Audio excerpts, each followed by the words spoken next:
Hey, welcome to Hannity. Now tonight, the abusively biased mainstream media that got the election completely wrong, that is so out of touch with you, the American people, well, they're now attacking and they're trying to discredit President-elect Donald Trump's picks for very key White House posts. For example, now they're losing their minds trying to discredit Steve Bannon. Now, let's keep in mind the mainstream media is now suffering what I call a massive credibility crisis. Guess what? They're the ones who wrote off, laughed at, mocked the idea of Donald Trump ever becoming president. So here's my advice to President-elect Donald Trump tonight. When it comes to the media, do not listen to those people that want you to fail. Ignore the haters. Now, these are some of the same people who, as WikiLeaks exposed, they were openly colluding with Hillary Rodham Clinton's campaign, which violates every ethical standard they are supposed to honor and uphold. We also found out that the mainstream media is really a tool of what I call the alt-radical left and what they use to advance their agenda. Now, they're just another cog in the wheel for this well-oiled Democratic machine, the Occupy movement, Black Lives Matter, all these other fringe groups. And the media was wrong at every turn about the election, every turn about this Trump movement and about the policies that a Trump administration would put in place. Now, the media is trying to force President-elect Donald Trump. They want him immediately to move to the center. You've got to listen to us now. Okay, they wanted him to fail and lose. That now he's supposed to listen to you guys? Now, he's got to ignore these people.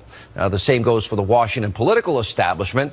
Well, they're going to try and push Donald Trump hard in very different directions because they don't want the real change that Donald Trump's standing for. And Donald Trump at this moment, I would say, if you'll listen to me, he's got to stick to his promises to you, the American people. Now, just like the media establishment, they said he'd never win and didn't support his campaign. The only thing I would say is this to President-elect Trump. Listen to the will of the American people, those people that went to the polls in record numbers. And it's simple. Just honor your campaign promises. Repeal and replace Obamacare, lower taxes, corporate rate 15%, repatriate multinational corporation profits at 10%. That'll bring trillions into the country. Build the wall you said you'd build. Appoint originalist justices to the Supreme Court. Fix inner cities like you promised, especially on education. Energy independence, to me, will create millions of jobs and the added bonus that we don't get the lifeblood of our economy from countries that hate us. And then, of course, there's drain the swamp, identifying what are our enemies, who they really are, using the term radical Islam, extreme vetting of refugees and immigrants. Stick to the promise.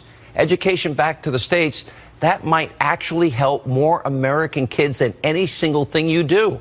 Negotiating free and fair trade. And remember, I say this election is about the forgotten men and women out of work, in poverty, on food stamps, that can't buy a house, that have found that the rungs to the ladder are gone in terms of climbing out of their situation. And by the way, one quick thing about all these protesters. This is important tonight. You know, I look at all of these people and they're crying and they're protesting all around the country. And I think of my grandparents. They came to America, all four of them from Ireland, County Cork, County Down, all four of them. They came here with the most $20 in their pocket. They worked for little money at a time where there was discrimination against Irish Catholics. There used to be signs in Boston and New York, Irish Catholic need not apply. But they came here. They weren't spoiled. They worked their 16, 18 hours a day and felt blessed that they lived in this country. My father grew up dirt poor in Bed-Stuy in Brooklyn. My mother grew up in the South Bronx. She didn't have a whole lot of money either. And it was a big deal that they bought a house in Long Island on a 50 by 100 lot. I had three older sisters, one bathroom. That's basically living hell on earth. But they were proud of their accomplishments. They had built on the dream of their parents. And I stand on their shoulders today as my children now stand on mine. For all of you people whining and complaining, there's a school in New York that's offering pet therapy because the kids are so upset at the election results. Really? Pet therapy? Counseling? All of the... You people need to grow up. You need to go to work. One of the best things I did is wash dishes, cook, bus tables, wait tables, 10 bar, hang wallpaper, paint houses, frame houses, lay tile, and do real work. Maybe you people protesting, it's time to get a job. Joining us now with reaction, former New York City Mayor Rudy Giuliani. It's a true story. What Sean, do they need Sean, pet therapy? That was a beautiful speech. And my grandfather came with $20 in his wallet, and I have the manifest. So and do he I. had exactly So do $20. Yeah, and I'm same thinking here. to myself, you come all the way from Italy, can't even speak the darn language. Right.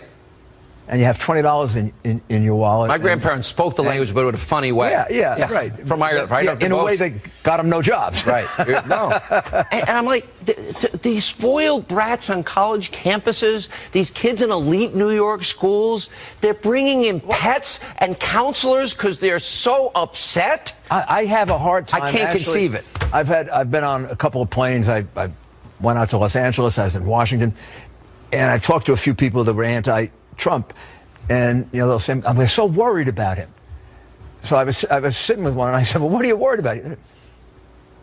We're just worried about him. Yeah, exactly. What are you worried about? So I didn't want to give him things to worry about. I wanted to say, "Well, you're worried about, is he going to start a nuclear war?"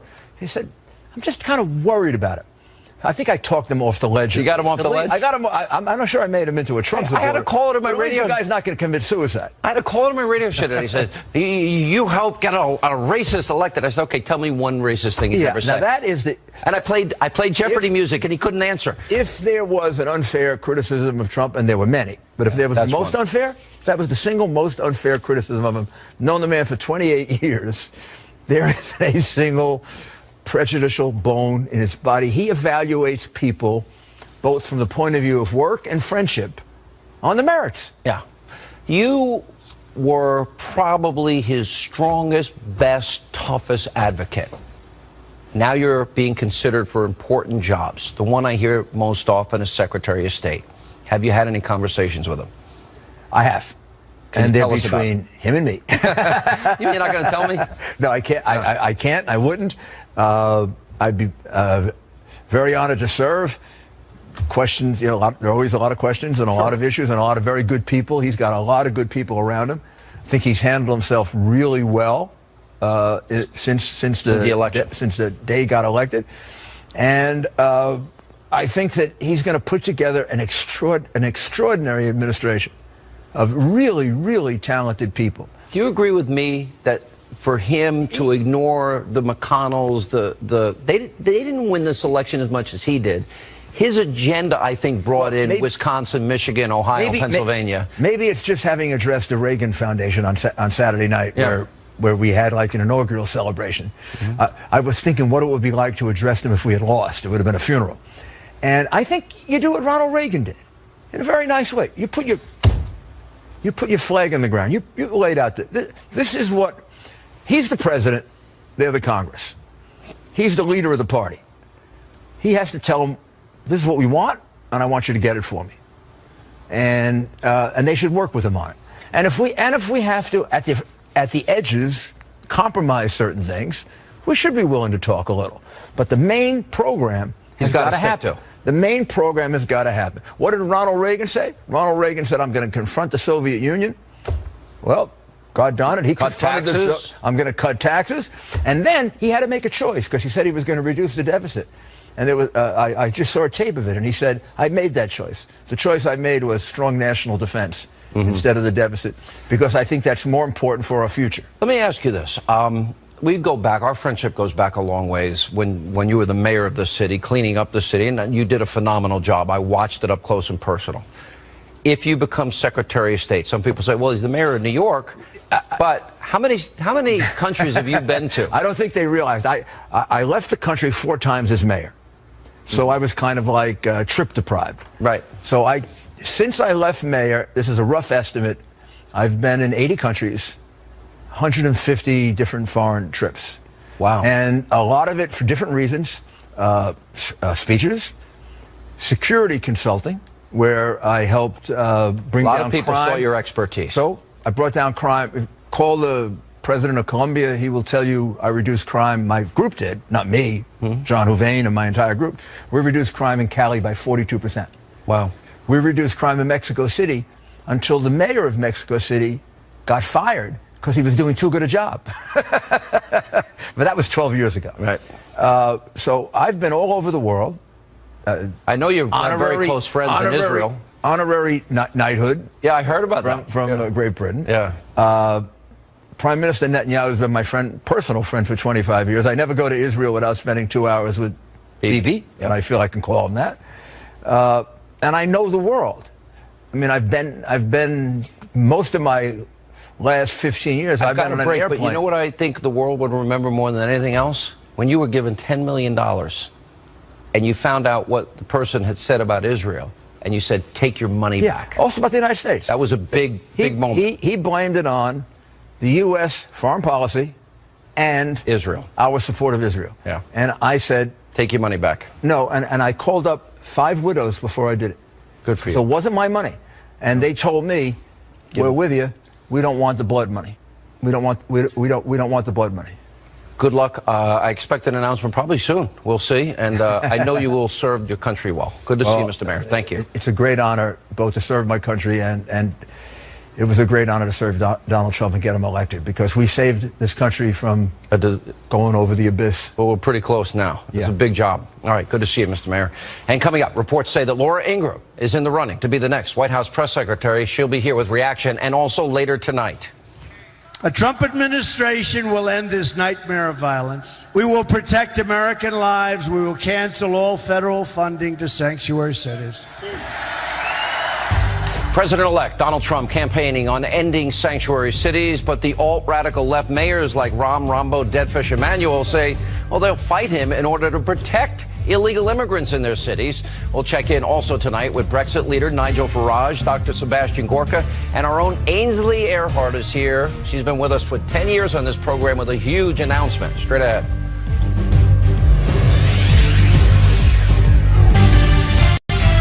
In terms of staffing the cabinet, he certainly is taking the counsel of many people. Each of the positions have several different contenders at the very least that he is vetting and talking about very seriously. I think for Donald Trump, the criteria are very simple. Yes, there are people who are loyal, but not just to him, to his vision, his 100-day plan. All right, that was Trump's senior advisor, Kellyanne Conway, earlier today talking about staffing the new incoming Trump administration. Now, today, President-elect Trump, he met with Vice President-elect Mike Pence to talk about filling key cabinet and senior White House positions. Fox News can now confirm that Laura Ingraham's name is, in fact, being floated as a press secretary. Joining us now, editor-in-chief, Life Zet, and Fox News contributor, and nationally syndicated radio host. Listen, I think you'd be great at it. That's my honest answer. I think you'd be I would never in a million years have the patience to deal with those idiots every single day. Good luck if you take it. On. I would not have the patience. Why don't you do No, it? I'm on the. Sean, no, thank you. Can't we do something where, like, I'll go one day, you'll go the next. I'll go one day, you'll go the next. Maybe we can co-host from there. We'll do a show. How about this? If you do become press secretary, let me co-press secretary for a day with you. It's sort of like bring your BFF to work day, you know? Okay, no problem. Bring my old friend to work day. I'd love that. I think the country would love it. I can tell you, Sean, the narrative is like so far ahead of where things really are. Yeah. But it's cool to be mentioned. I love what I do. You know, you and I are so privileged and blessed to be doing what we do. I just love talking to the American people every day. That's no exaggeration. It doesn't mean like every day radio is easy. It's not. But it is such it's just a blessing. It's a privilege. So I love my life. I love what I do. It's nice to have your name thrown in the ring. But there are so many great people that they're considering, not just for this position, but for a lot of positions. And there are a lot of people who are my friends. And I'm like, we'll see what happens. But I like what I do right now, to tell you the truth. You said you're honored to be under consideration. If I had to press you a little bit, and I'm not pressing you, you're a friend, I'm not going to do that. If you had to make a decision now and you were offered the opportunity, would you do it? I mean, I'd obviously want to talk to, Steve Bannon and Kellyanne and President-elect Trump and just, talk it through. I'm not going to, negotiate on the air here, but I just want to talk it through and see exactly what they, what it would entail. It's different for every administration. The press secretary position in the Reagan administration, and I worked in the Reagan administration in the second term, was different from the way it is now. The communications position is interesting in a lot of ways as well. I used to be a speechwriter, so that oversees the speechwriting operation, and press is just really dealing with the press and the press messaging. So it changes, though. There are different parameters for these jobs. I think you do a great job. And certainly your background doing what you do here and your background in talk radio. Look, most people don't realize you got to be on your feet for 3 hours a day, every day. Yeah. It is more difficult than I think the average person knows.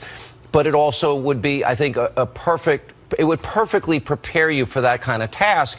The problem is we now learned in this election season that journalism isn't dead. It's dead and buried. And it's beyond not giving information to the American people or an informational crisis.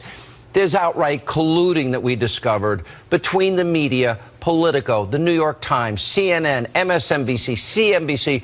All these media outlets were colluding with Hillary Clinton's campaign, feeding questions before debates, asking for questions from the DNC that they can ask Donald Trump and Ted Cruz and Carly Fiorina.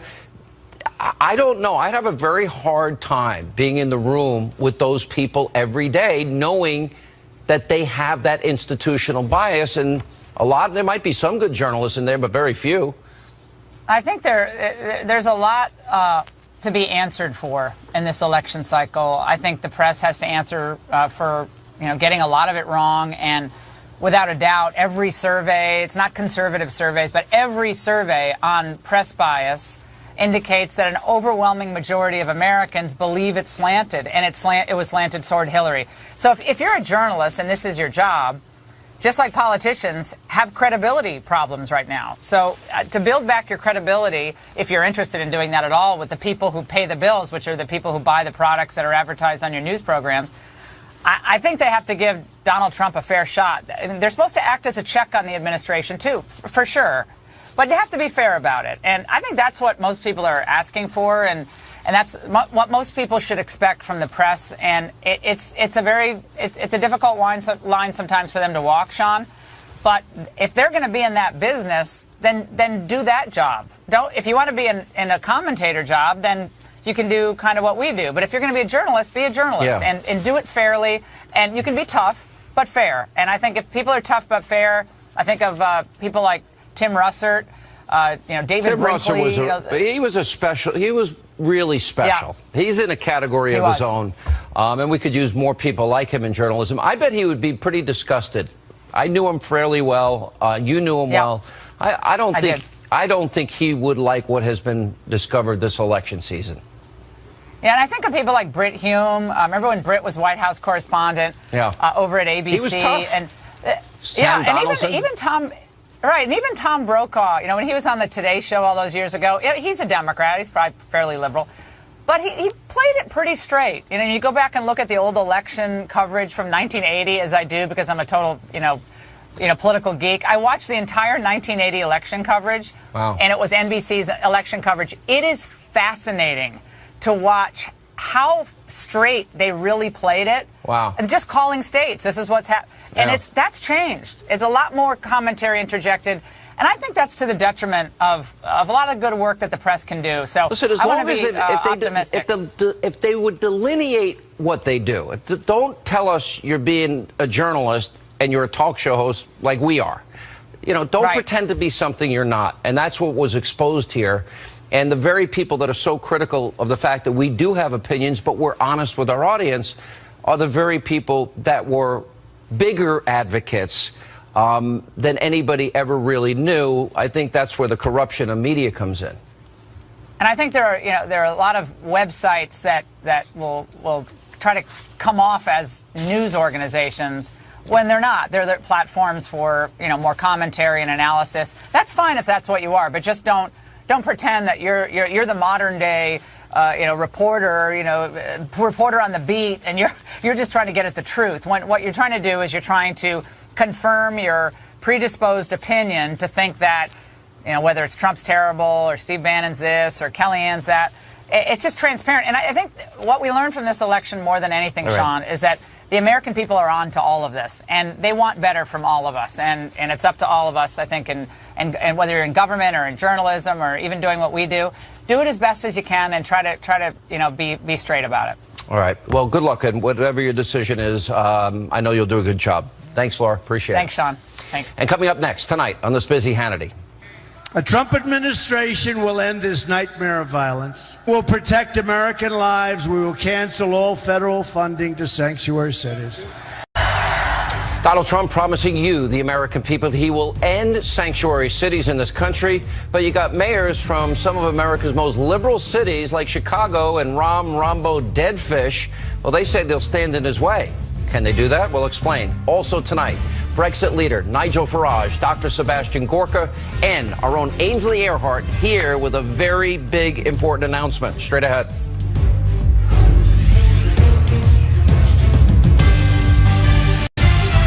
We're going to end sanctuary cities really fast, I can tell you that. Sanctuary cities.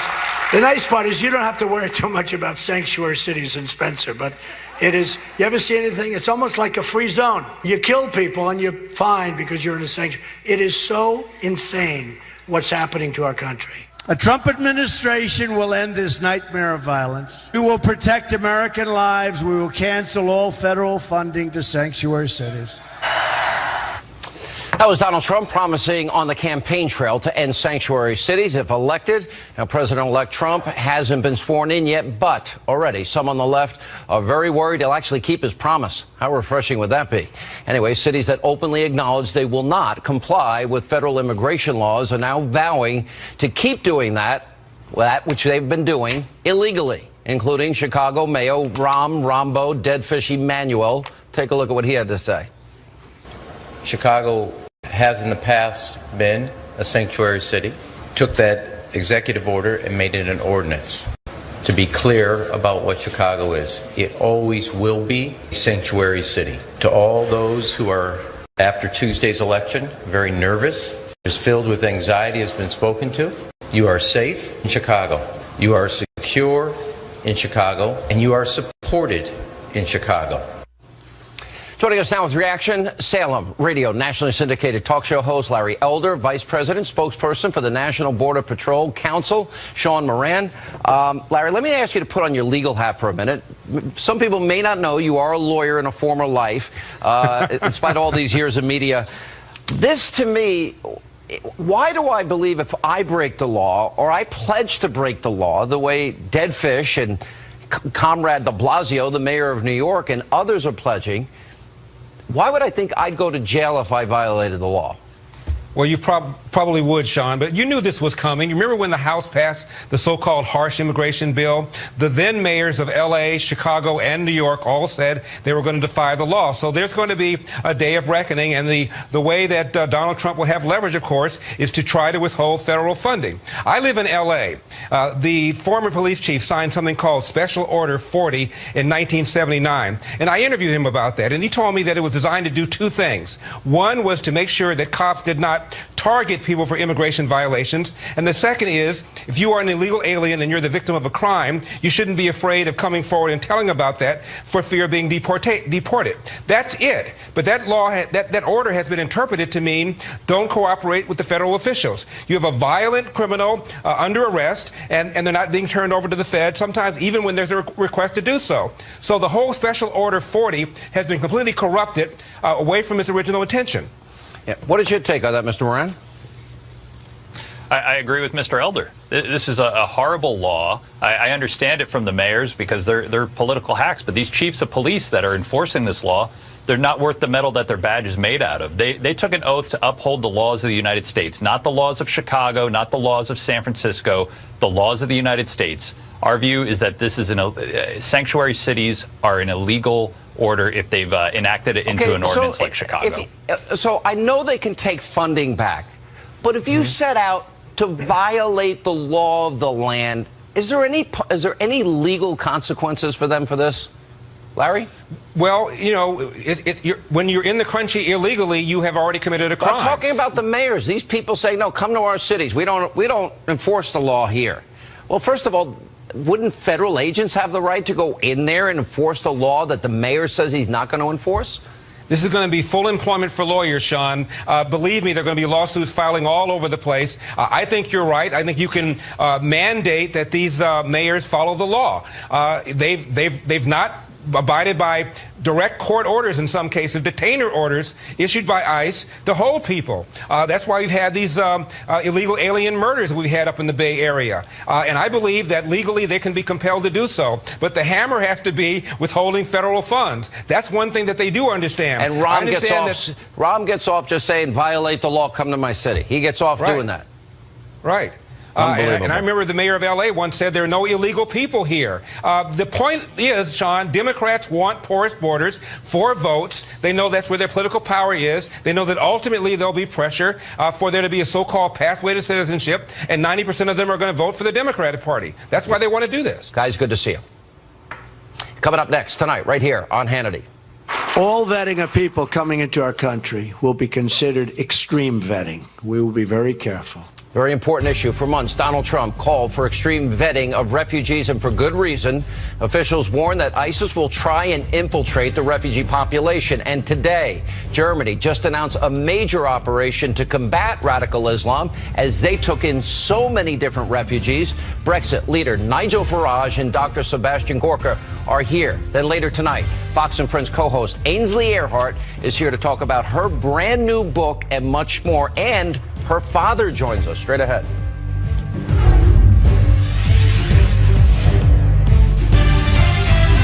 We're going to suspend immigration from terror-prone regions where vetting cannot safely occur. Radical Islamic terror is right around the corner. We have to be so tough, so smart, so vigilant. We can't allow that to happen. We have enough problems. All vetting of people coming into our country will be considered extreme vetting. We will be very careful. Now, that was President-elect Donald Trump promising extreme vetting to keep you, the American people, safe. Now, there's good reason to worry. Now, police in Germany, they stage anti-terror raids in 60 cities targeting an ultra-conservative Islamic missionary group, which is accused of trying to recruit for ISIS.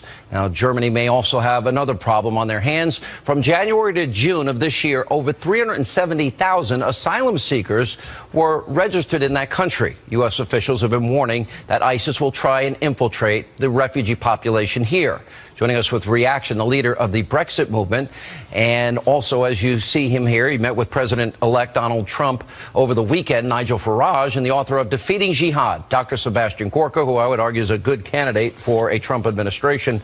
Nigel, I want to talk about this through this prism, the Islamization of Europe and what happened in Germany, because we have James Comey, we have Michael Steinbeck, the assistant FBI director, our CIA director Brennan, our House Homeland Security Committee chair McCall, and then the former special envoy to defeat ISIS, all have said that ISIS will infiltrate the refugee population. How dangerous has it been for Europe, and what can we learn from you? Well, it's been disastrous. And, of course, Angela Merkel took the very opposite policy position to the one that President-elect Trump is taking. She said, if you remember last year, please all come. We can take as many people as you can send. And what have we seen? Not just a rise of radical groups, the likes of which the German police are trying their best to hunt down today, but also we saw those scenes, remember, on New Year's Eve at Cologne train station. The mass, open, sexual violation of women going on in a Western German city. Now, I'm not saying that because I want to demonize anybody, but I am saying this. What's happened from many of these Middle Eastern countries is the spread of ISIS. I feel that we ourselves may be partly responsible for causing it by toppling Saddam, by getting rid of Gaddafi, but whatever, the fact is it's there. And remember that in these countries, women are at very best second-class citizens. So at best, we're bringing in a problem, a cultural problem, that is going to be very difficult to assimilate and maintain our values. And at worst, we're bringing in people who actually want to kill us. And that's what our top intelligence and security officials have been warning. Dr. Gorka, good to see you again, and it'd be great to see you in the Trump administration. Thank you. But look, Donald Trump supports safe zones, victims of a civil war, food, medicine, clothing, supplies, safety, baby formula, whatever's needed, cots. There is this clash of cultures, though, that Nigel Farage is talking about, and that is if you grow up and you believe you can tell women what to wear and they can't drive and go to school without a man's permission, and gays and lesbians can be killed, and marital rape in some of these countries is legal, and the persecution of Christians and Jews are institutionalized, how do you bring people in from countries that believe that, have been born into that, that is their culture, and expect them to just become Americans, to, in other words, to assimilate immediately? It's a stretch to me. So, Sean, let's start with the fact that we are a Christian nation. We are a Judeo-Christian nation. So we help people when we can help them. But that is not a contract for national suicide. That doesn't mean, as Hillary Clinton said in her private speech to the bankers, we don't need any borders. Pull down the borders. The whole Western Hemisphere. Whole Western Hemisphere, one big happy party. It doesn't mean that you quintuple the number of refugees. If she had won, what Nigel's talking about, Europe is what America would have been like in 5 years' time if Hillary had become the president. Probably 100%. Nigel, did you see that coming in America? I know you love America. You're one of our closest allies throughout history. Unfortunately, I would argue under Obama, those relations have become strained. But did you see that for America? Was that one of the reasons you were so vocal for Donald Trump? Yes, it was. I mean, the big picture is I believe in nation-state democracy. I believe that the people should be in charge of the decisions that affect their lives. What I saw with my country, with the European Union, was increasingly those decisions being taken somewhere else, and crucially, borders being completely removed.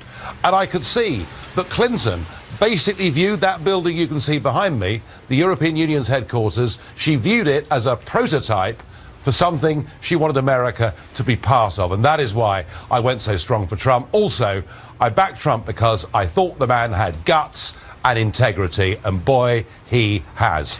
Yeah, you have been talking to the Trump administration. You would accept a role in national security? I think every American, if offered one, it would be their duty. This man is going to make America great again, and he's going to provide leadership in the world. But you wrote a book. It was a bestseller, Defeating ISIS. We can defeat them. Absolutely, but only if America leads in the world. Remember, this administration, the Obama administration, made it part of the U.S. national security policy to lead from behind. Now look those words up in a Webster's dictionary. Leading from behind means following. Yeah, we haven't led. We haven't led. Nigel, what was your discussion with Donald Trump on Saturday like? What did you all talk about? And you did tell me one story I hope you'll share about Winston Churchill. Yeah, I mean, I think Trump and I have been the two most vilified people in the Western world over the course of the last couple of years, because we... I think that's all true, by the way. Three of you, right? By the way, I'm not far behind you. I'm pretty close up there in some people's eyes. I tell you what, Sean, you're in the running, mate. Don't worry about that. No, I mean, this is the extraordinary thing, is that the liberal elite, the establishment, those that have had it all their own way for the last couple of decades, brand us as being extremists, brand us as being racist. All we're saying is we believe in democracy. And I think after Brexit and now Trump winning, and I was talking to him on Saturday, I now hope it's going to spread like an infectious disease across the whole of the Western world. I found the president-elect to be reflective, thoughtful, full of great ideas, and I tell you what, and I was very honoured to be given that time with him, but I really, genuinely believe he's got the makings of being a great president. Guys, good to see you both. I hope things work out. I'd love to see you get that position. Thank you, Sean. Nigel, good to see you. Thank you. And coming up, Fox and Friends co-host Ainsley Earhardt. She's been with this program for 10 years. She is here to talk about a brand new book, which is now #2 on Amazon of all books. We'll explain that and more tonight on Hannity.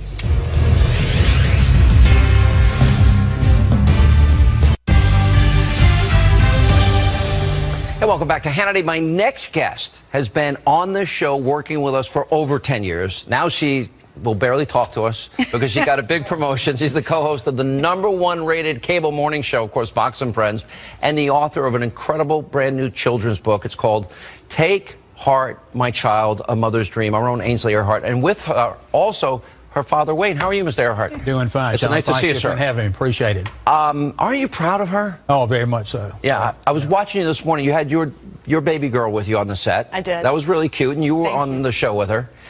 All right, let me see the book for one thing. Okay. At the back of this book, she talks about you. So I'm going to start with this. You really love your dad. I heard you talking to him earlier. Yes, sir. You tell your kids, right? Yes, sir. No, sir. You know, my yes, wife probably and myself trying to made sure that happened in our house. Well, we're from the South. Everyone says yes, ma'am, yes, sir. You have to. Well, first of all, this is an amazing thing. Now, all day you've been the #2 best-selling book in the country. Thank you. Congratulations. Well, you're the illustrations. I want to show everybody. The illustrations are amazing. Also, look at this. Look how beautiful that is. That's only one part. Thank you. I drew all the pictures myself. I'm the co-author of the book. But you got and it's such a great book, Take Heart, My Child. It's about every mother's dream if they're about to have a baby. Right. So I wrote the book when I was pregnant with my little girl. We didn't know if we were having a boy or a girl. Right. So I met with Simon & Schuster and all the ladies with Aladdin, which is the imprint that I'm with. And they are amazing. I knew nothing about writing a book. And you're the master at this, Sean. You've done, how many bestsellers have you had? His books are bestsellers I'm never writing 3 another weeks one. before they even come out. Three. So Okay. I had no clue what I was doing. I met with the ladies, and they were amazing. And my agents at CAA, amazing as well. They hooked me up with the ladies over at Simon & Schuster. So we sat down, and they said, tell me a little bit about your life. And I said, well, when I was a little girl, there's my little baby. That's Hayden. She's a year old now. So when I was a little girl, even like at this age, Hayden's age, my dad left little notes and little sayings and little scriptures next to our cereal bowls when we were going to school. My mother, amazing lady, had to go to work early because she was a school teacher. So Dad was in charge of breakfast for us. So he would leave little notes. And I was telling the ladies this. They said, do you have any of these notes? I bet he didn't make the healthy stuff that you eat now. You're really into healthy food, right? Yeah. Okay. I am. Let me guess. Pancakes, eggs, bacon, sausage. That's about right. And French He toast. made Mickey Mouse pancakes. Mickey Mouse pancakes? Mickey Mouse I never did that. Really? That's what every dad does. And every kid loves it when their mom goes out of town because they order pizza Please at tell night. me you gave him real maple syrup because I have to have real maple syrup. Oh, yeah, had to get that sugar content up. Exactly. Yeah. Well, where did you get with the idea of leaving the notes? That's awesome.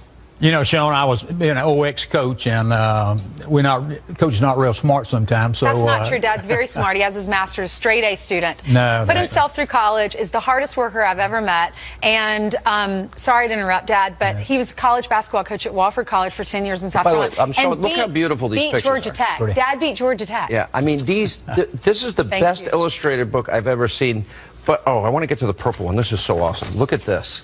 That is so beautiful. Thank you. That's so well done. And the Sweet. content, it's really out of a biblical scripture, too, right? It is. It is. Dad, you want to explain? But anyway, the quotations, Sean, Dean Smith was a guy I admired so much, the coach at North Carolina. And a lot of times I'd go to his coaching clinics and practices, and he always came out with a practice schedule which had emphasis of the day, which would be something containing a basketball he wanted his players to do, and if they didn't do it, they were penalized during practice.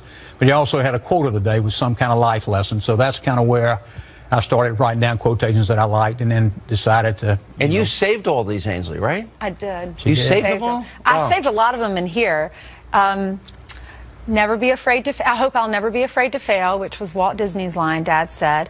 Abe Lincoln. I lost a lot of student elections, like in 2nd grade and 5th grade. I ran for class president and secretary all the way through. Well, and Dad always said Abraham Lincoln lost 17 times before he finally won. It's a I've great done story. the research though. we don't really know if that's true. The best. No, he failed a lot. He failed a lot. In a lot of his life, and suffered a lot in his life. All right. The book is amazing. If you have a child or a grandchild in your life, this is a book. Now's the perfect time to buy it with Christmas and the holidays coming up, Thanksgiving coming up. And if they go to your website. And by the way, Hannity.com or Amazon.com, you can get a signed copy at my website. Go to Hannity.com. And you give 10% charity to Folds of Honor. Because Dad taught me 10%. You give 10% away of what you make. So. All right, well, congratulations. And Thank you. you've been a big help on the show for 10 years and over 10 years. We're so happy of yours. Seriously, we're very happy all that has happened and well deserved. It's been my pleasure. Sir, nice to see you. Thank you very much. We appreciate Look forward to seeing you again. Thank you. All right, and coming up, we need your help. A very important question of the day, straight ahead. Welcome back to Hannity, and it's time for our question of the day. So do you think the left, the wacky left, the mainstream media, do you think they're trying to push President-elect Trump to the middle? My advice to Mr. Trump, don't do it. They didn't like you then. They won't like you now, whatever you do. But anyway, we want to hear from you. Go to Facebook.com/Sean Hannity, at Sean Hannity on Twitter. That's all the time we have left this evening. Thanks for being with us. We'll see you back here. Hopefully, hope you're here tomorrow night.